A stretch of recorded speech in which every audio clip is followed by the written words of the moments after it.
Hi, welcome to my channel. Today I am making this sausage risotto in 15 minutes without stirring. It's really wonderful to try. You don't have to stand there for 30 minutes stirring. If you've ever made risotto before, you know that that's what you need to do. You keep adding the liquid, you keep stirring, and it takes about 30 minutes. So this recipe is all about ratio. It's the ratio of liquid to rice, and I also use white rice, which makes it very easy. You don't need to buy Arborio, even though you can, so it's up to you. But most of the time I have white rice in the cupboard, so it makes it very easy. So it's very easy to start. I'm going to start with butter, actually, since this is a northern Italian dish. It makes it very easy to start with butter instead of olive oil. I usually use olive oil for everything, and I have about 1.5 tablespoons to 2 tablespoons of butter there, and it's very rich. So that's one of the things about risotto that you probably like. I know I certainly do, about risotto being very rich. And you start with butter, which usually I don't cook with, but it's really about knowing how to start a dish and how to saute things in a way that makes them more flavorful, and butter definitely adds flavor. So if you are looking for a dish that's rich, if it's cold where you are, or if it's, a day when you need some comfort, this is perfect. And now I'm adding about 1 cup of kielbasa sausage. That's how I make my risotto. I started making this dish back in college, and it was first of all easy. So if I was really tired from classes, I was a full-time student for about 4 years, so I would get home and I would make myself some risotto. It took 15 minutes and it was perfect. So I have this over medium-high heat, so I let the sausage fry in the butter for a little bit. And I know that sounds outrageous these days, but if you enjoy cooking, you probably also enjoy using the ingredients to the best of their abilities, which is what this does. So you're frying kielbasa sausage, which I like. I like it better than beef sausage or smoked sausage, but you can use those as well if that's what you prefer. You can also use Italian sausage.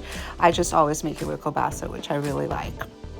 I think it has a really smoky flavor. So now I'm adding about half an onion, so about half a cup.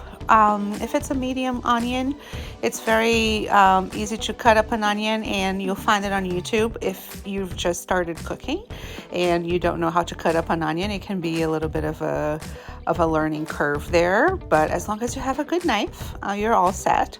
I'm going to start making some videos for this channel that will teach people the basics in cooking, because that's what I needed when I first learned how to cook. Nobody taught me. I learned from the TV and I learned from the internet.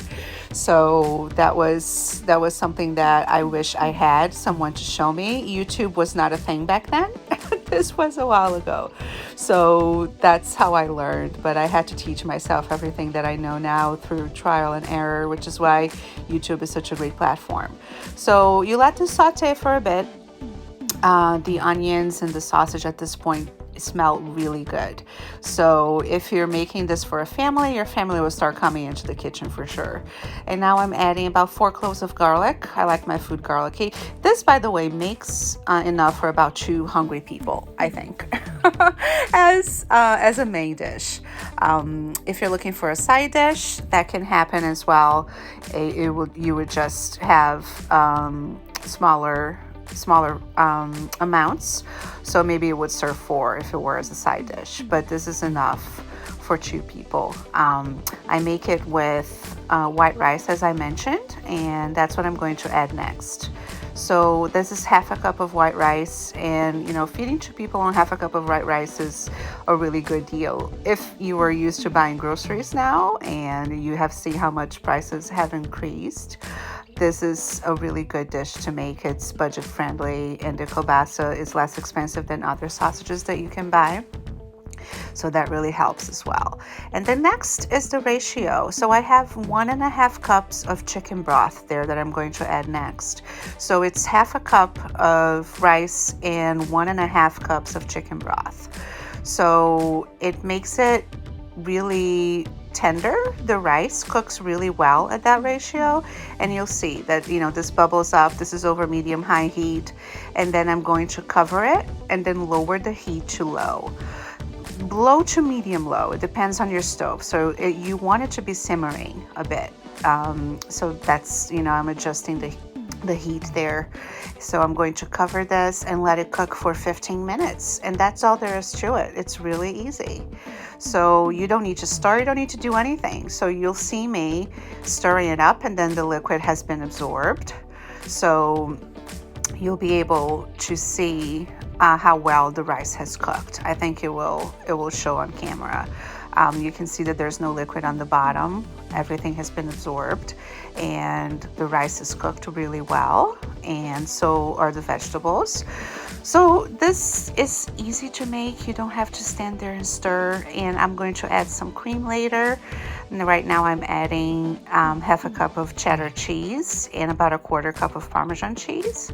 And you have to have cheese when you make risotto. You probably know that.